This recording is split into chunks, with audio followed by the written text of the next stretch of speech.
یا حضور نبی کریم صلی اللہ علیہ وآلہ وسلم کے دنیا سے جانے کے فوراً بعد کسی نے دعوی نبوت کیا ہو یا کسی بھی زمانے میں دعوی نبوت کیا ہو، وہ بندہ دائرہ اسلام سے خارج ہے، اور تعلیمات محمد و آل محمد سے جو پتہ چلتا ہے وہ یہ ہے، تعلیمات محمد و آل محمد سے جو بات ثابت ہوتی ہے وہ یہ ہے کہ وہ بندہ واجب القتل ہے۔ تو کیونکہ ختم نبوت ضروریات دین میں سے ہے، جو ختم نبوت کا منکر ہے، جو انکار کرتا ہے، اور جو پیغمبر گرامی قدر صلی اللہ علیہ وآلہ وسلم کے بعد نبوت یا رسالت کا قائل ہے کہ آپ کے بعد نبی یا رسول آ سکتا ہے، تو وہ دائرہ اسلام سے خارج ہے۔ یہ تمام مسلمانوں کا اتفاقی اور اجماعی عقیدہ ہے، جس میں کسی مکتب سے تعلق رکھنے والے شخص کو اختلاف نہیں ہے۔ اس سلسلے میں ختم نبوت کے حوالے سے قرآن مجید کی بکثرت آیات موجود ہیں۔ اس کے بعد خود پیغمبر گرامی قدر اور ائمہ اہل بیت علیہم السلام کی متواتر احادیث موجود ہیں کہ جس میں یہ صراحت موجود ہے کہ آپ کے بعد سلسلہ نبوت ختم ہو چکا ہے، اور جو بھی نبوت کا دعویٰ کرے گا وہ کافر ہے اور اسلام سے خارج ہے۔ تو اس سلسلے میں شیعہ تفاسیر اور شیعہ محدثین کی کتب احادیث، اور اس کے بعد فقہاء و علماء کرام کی، یعنی کبار علماء کرام کی کتب میں وضاحت موجود ہے۔ یہ تفصیلاً تو میں یہاں بیان نہیں کر سکتا، صرف بطور نمونہ صرف چند حوالے کتب تفاسیر کے، اور پھر شیعہ کی جو بنیادی اور اساسی کتاب ہے اصول کافی، اس سے چند احادیث آپ کے گوش گزار کرنا چاہتا ہوں۔ اب میرے سامنے یہ تفسیر قمی ہے، علی بن ابراہیم بن ہاشم قمی، جو 3 صدی ہجری کے معروف مفسر ہیں۔ انہوں نے اسی آیت کے تحت ما کان محمد ابا احد من رجالکم ولکن رسول اللہ وخاتم النبیین کے تحت انہوں نے لکھا ہے کہ وخاتم النبیین سے کیا مراد ہے۔ فرماتے ہیں ولا نبی بعد محمد صلی اللہ علیہ وآلہ وسلم، یعنی جو اس آیت میں لفظ خاتم النبیین آیا ہے، اس سے مراد یہ ہے کہ محمد الرسول اللہ صلی اللہ علیہ وآلہ وسلم کے بعد سلسلہ نبوت ختم ہے، آپ کے بعد کوئی نبی نہیں آ سکتا۔ اس کے بعد یہ تفسیر تبیان ہے، شیخ الطائفہ شیخ ابو جعفر محمد بن حسن الطوسی رحمت اللہ علیہ، جن کا انتقال 460 ہجری میں ہوا ہے، انہوں نے بھی اسی آیت کے ذیل میں یہ لکھا ہے وخاتم النبیین ولیکن رسول اللہ وخاتم النبیین اے آخرہم لأنہ لا نبی بعدہ الی یوم القیامہ، یعنی خاتم النبیین سے مراد یہ ہے کہ آپ انبیاء کرام میں سے آخری رسول ہیں، آخری نبی ہیں۔ لأنہ لا نبی بعدہ الی یوم القیامہ، یعنی قیامت تک، محشر تک آپ کے بعد کوئی نبی نہیں آ سکتا، کوئی نبی نہیں آئے گا۔ اس کے بعد یہ تفسیر ہے علامہ شیخ ابو علی فضل بن حسن طبرسی رحمت اللہ علیہ، یہ 6 صدی ہجری کے محدث ہیں، جن کی ایک تفسیر مجمع البیان بھی ہے، یہ ان کی تفسیر جوامع الجامع ہے۔ یہ اس کے اسی آیت کے ذیل میں صفحہ 70 پہ یہ لکھتے ہیں کہ وَخَاتَمَ النَّبِيِّينَ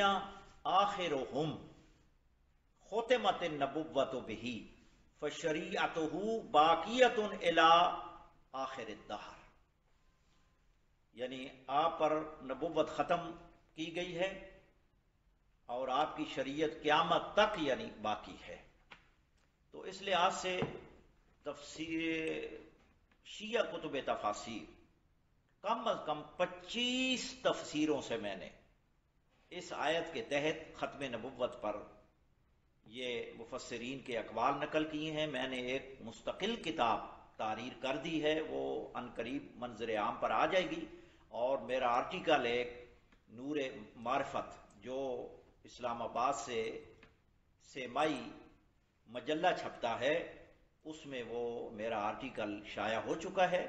تو اس سلسلے میں وہ میں نے کم از کم 25 تفسیروں کے اقتباسات نقل کیے ہیں کہ جس میں اس آیت کے تحت مفسرین نے وضاحت سے کہا ہے کہ آپ کے بعد نبوت ختم ہے، جو نبوت کا دعویٰ کرے گا وہ دائرہ اسلام سے خارج ہے اور کافر ہے۔ اس کے بعد احادیث پیغمبر گرامی قدر صلی اللہ علیہ وآلہ وسلم کی خود صراحت موجود ہے کہ میرے بعد کوئی نبی نہیں ہے۔ اس کے بعد کیونکہ پیغمبر اسلام صلی اللہ علیہ وآلہ وسلم نے یہ فرمایا تھا کہ میں 2 چیزیں آپ کے درمیان چھوڑے جا رہا ہوں، ایک قرآن مجید ہے اور ایک میری اطرت اہل بیت ہے، آپ نے ان سے تمسک کرنا ہے، ان کی پیروی کرنی ہے، ان کی اقتداء کرنی ہے۔ اب آئیے کہ اہل بیت کیا کہتے ہیں، خاندان رسالت کے افراد کیا کہتے ہیں، کیوں اہل البیت ادریٰ بما فی البیت، گھر والا جانتا ہے کہ گھر میں کیا پڑا ہے۔ اب ہم آپ کے 12 جا نشین ائمہ اطہار ائمہ اہل بیت علیہم السلام کے صرف 2-3 احادیث ان کے یعنی ارشادات آپ کے گوش گزار کرنا چاہتا ہوں۔ یہ میرے سامنے اصول کافی ہے، جلد اول ہے، اور یہ کتاب الحجت، اس میں یہ انہوں نے باب باندھا ہے، باب و جہات علوم الائمہ علیہم السلام، اس کی یہ پہلی حدیث ہے، اور تسلسل کے اعتبار سے 682 نمبر حدیث ہے، اور پوری سند موجود ہے۔ جو بھی میں آپ کے گوش گزار احادیث آپ کے گوش گزار کروں گا وہ سند کے اعتبار سے بالکل صحیح ہے۔ یہ میں نے اپنی کتاب میں جو بھی احادیث تحریر کی ہیں وہ فنی اعتبار سے، اسنادی اعتبار سے مستند احادیث میں نے نقل کی ہے، تاکہ احادیث میں کسی قسم کا شک و شبہ نہ رہے، سند کے اعتبار سے وہ صحیح ہے۔ یہ حدیث پوری سند موجود ہے، محمد بن یحییٰ عن احمد ابن محمد عن محمد ابن اسماعیل عن عمہ حمزہ بن بزیع عن علی السعید عن ابی الحسن الاول موسیٰ علیہ السلام، یعنی یہ پوری سند ہے۔ حضرت امام موسیٰ کاظم علیہ السلام کا ارشاد ہے، جو 7ویں امام ہیں، وہ ارشاد فرما رہے ہیں۔ حدیث تھوڑی لمبی ہے، میں صرف وہ اقتباس نقل کروں گا جو ہمارا جو موضوع ہمارا زیر باس ہے، کہ امام علیہ السلام آخر میں فرماتے ہیں وَهُوَ أَفْضَلُ عِلْمِنَا، یعنی علم کی اقسام بیان کرتے ہیں نا، کہ ایک وہ علم ہے یعنی جو گزرا ہوا ہے، وہ بھی ہم جانتے ہیں، وہ یعنی ہمارے سامنے واضح ہے۔ فَأَمَّا الْمَاضِي فَمُفَسَّرٌ وَأَمَّا الْغَابِرُ فَمَزْبُورٌ وَأَمَّا الْحَادِثُ فَقَذْفٌ فِي الْقُلُوبِ وَنَقْرٌ فِي الْأَسْمَاعِ وَهُوَ أَفْضَلُ عِلْمِنَا، یعنی آخری جو جملے ہیں وہ یہ ہیں وَلَا نَبِيَّ بَعْدَ نَبِيِّنَا، ہمارے نبی اکرم، ہمارے نبی صلی اللہ علیہ وآلہ وسلم کے بعد کوئی نبی نہیں ہے، کوئی نبی نہیں آئے گا، آپ کے بعد ختم نبوت یعنی نبوت ختم ہو چکی ہے۔ اس کے بعد دوسری حدیث ہے بافی ان الائمتا بمن یشبہون ممن مضا و کراہیت القول فیہم بالنبوہ. اس باب کی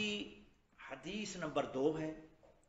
اور مسلسل جو نمبر ہے وہ ہے 698 نمبر حدیث ہے. اس میں امام جعفر صادق علیہ السلام چھٹے امام علیہ السلام ارشاد فرماتے ہیں کہ انما الوقوف علینا فی الحلال والحرام، یعنی ہم پر حلال اور حرام کا آگاہ کرنا ہے. یعنی ہمارا فریضہ یہ ہے کہ ہم شریعت کے حلال اور حرام سے امت محمدیہ کو آگاہ کریں. فَأَمَّا النَّبُوَّةُ فَلَا، رہا یہ مسئلہ نبوت کا تو فلا، آپ کے بعد نبوت ختم ہو چکی ہے، سلسلے نبوت آپ کے بعد نہیں ہے، کوئی نبی آپ کے بعد نہیں آ سکتا. اسی طرح حدیث نمبر 3، اس باب کی حدیث نمبر 3 ہے اور 699 نمبر حدیث ہے. اس میں امام جعفر صادق علیہ السلام ارشاد فرماتے ہیں ان اللہ عز ذکرہ ختم بنبیکم النبیین، اللہ تعالی نے آپ کے ذکر سے یعنی آپ پر نبوت، نبیوں کی نبوت کو ختم کر دیا ہے. فلا نبی بعدہ ابدا، آپ کے بعد ہمیشہ ہمیشہ کے لیے کوئی نبی نہیں آئے گا. وختم بکتابکم الکتب، اور تمہاری کتاب یعنی یہ قرآن مجید کے ذریعہ سے اللہ نے آسمانی کتابوں کا سلسلہ بھی یعنی ختم کر دیا ہے. اختتام ہے تمہاری یہ کتاب یعنی قرآن مجید باقی کتابوں کا. فلا کتاب بعدہ ابدا، قرآن مجید کے بعد کوئی آسمانی کتاب نہیں آئے گی اور یہ آخری کتاب ہے. کتاب بھی آخری ہے اور نبی بھی آخری ہے. تو اس اعتبار سے کتب احادیث میں بھی صراحت موجود ہے. کتب شیعہ میں امالی شیخ صدوق، علل الشرائع، عیون و اخبار الرضا، شیخ صدوق رحمہ اللہ نے بڑی صراحت کے ساتھ ختم نبوت پر تفصیلی بحث کی ہے. اور اسی طرح حدیث میں سے جو بین الفریقین متواتر حدیث ہے کہ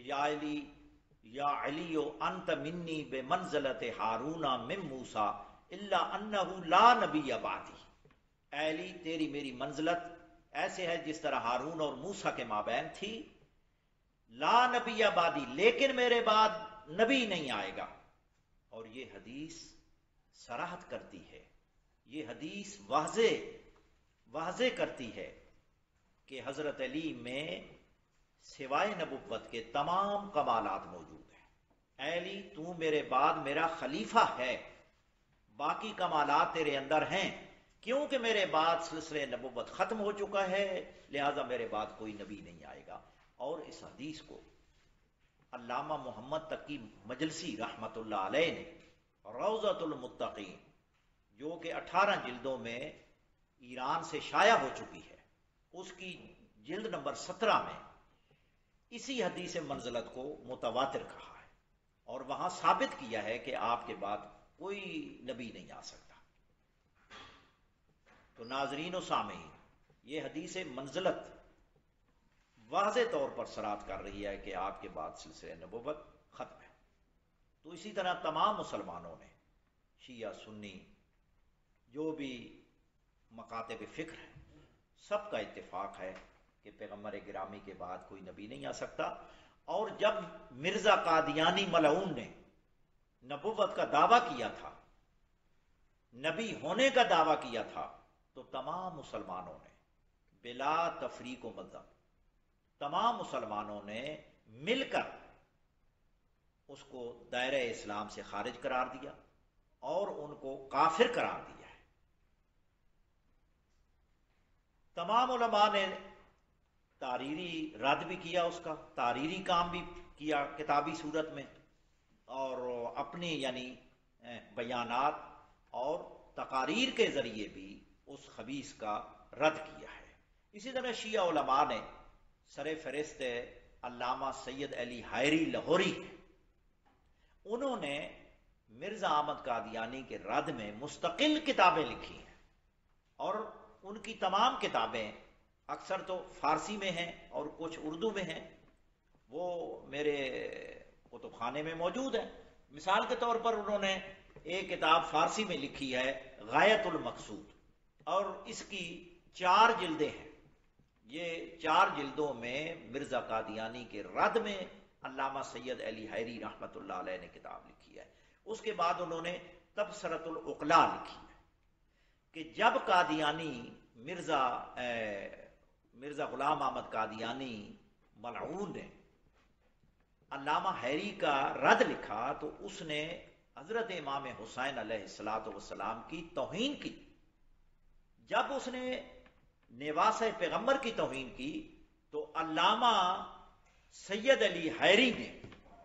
اس کے رد میں اپنی ایک کتاب لکھی وسیلۃ المبتلا لدفع البلاء، کہ جس میں حضرت امام حسین علیہ السلام کی افضلیت کو ثابت کیا اور ان کے مقام اور مرتبہ کو واضح کیا ہے کہ اے مرزا، تو سید الشہداء امام حسین علیہ السلام کی توہین کرتا ہے جو کہ پیغمبر کے نواسے ہیں، اور تو خود یعنی گستاخ رسول بھی ہے اور پھر گستاخ حسین بھی ہے۔ اس کے بعد انہوں نے بہت سی کتب تحریر کی ہیں۔ اس کے بعد مرزا، یہ حقیقت ہے کہ جس بندے کے پاس کوئی دلائل نہ ہو، قرآن و سنت سے عقل سلیم کی روشنی میں کوئی دلائل موجود نہ ہو، دلائل سے عاری ہو، تو پھر وہ زبان درازی کرنے لگ جاتا ہے۔ اسی طرح مرزا نے اپنی کتابوں میں علامہ سید علی حیری رحمہ اللہ کو گالیاں دی، جس کا اعتراف یہ انہوں نے کیا ہے حضرت مولانا محمد عبداللہ امرتسری، انہوں نے کتاب لکھی ہے محمدیہ پاکٹ بک، یہ مرزائیوں کے رد میں، کیونکہ ان کی تھی آمدیہ پاکٹ بک، تو انہوں نے اس کا جواب دیا محمدیہ پاکٹ بک۔ اس میں انہوں نے لکھا ہے کہ مرزا کا، غلام احمد قادیانی کا نام بنام علماء اسلام کو گالیاں۔ انہوں نے لکھا ہے توہین حضرت مولانا سید نذیر حسین دہلوی، فاتح قادیان مولانا ثناء اللہ امرتسری، حضرت مولانا محمد حسین بٹالوی، مولانا سعد اللہ لدھیانوی، حضرت پیر مہر علی شاہ صاحب گولوی، اور مولانا علی حیری لاہوری مجتہد۔ ان علماء کو مرزا نے گالیاں دی ہیں کہ جب انہوں نے قرآن و سنت اور عقل سلیم سے اس کا مردود ہونا، اس کا جھوٹا ہونا، اس کا کذاب ہونا ثابت کیا، تو پھر وہ گالیوں پر اتر آیا اور اس نے شیعہ علماء کو بھی گالی دی، اور بلکہ تمام یعنی علماء کو اس نے گالیاں دی ہیں۔ اس کے بعد شیعہ علماء میں سے باقیوں نے بھی مرزائیوں کے رد میں کتابیں لکھی ہیں، بہت ساری کتابیں لکھی ہیں، اور یہاں وہ سب میں نہیں دکھا سکتا۔ تو ایک کتاب ہے، ایک جھنگ کے بہت بڑے عالم تھے جن کا انتقال 1940 میں ہوا ہے، ڈاکٹر نور حسین سیالوی، انہوں نے ایک کتاب لکھی ہے تحفہ نورانی و ایمان قادیانی، یہ مستقل کتاب لکھی جو 1915 میں چھپی ہے۔ اور علامہ حیری رحمہ اللہ کی جو کتاب ہے غایت المقصود ہے، یہ 1901 میں چھپی ہے۔ تو اسی طرح اس کے بعد قاطع البرہان، یہ راول پنڈی کے رہنے والے تھے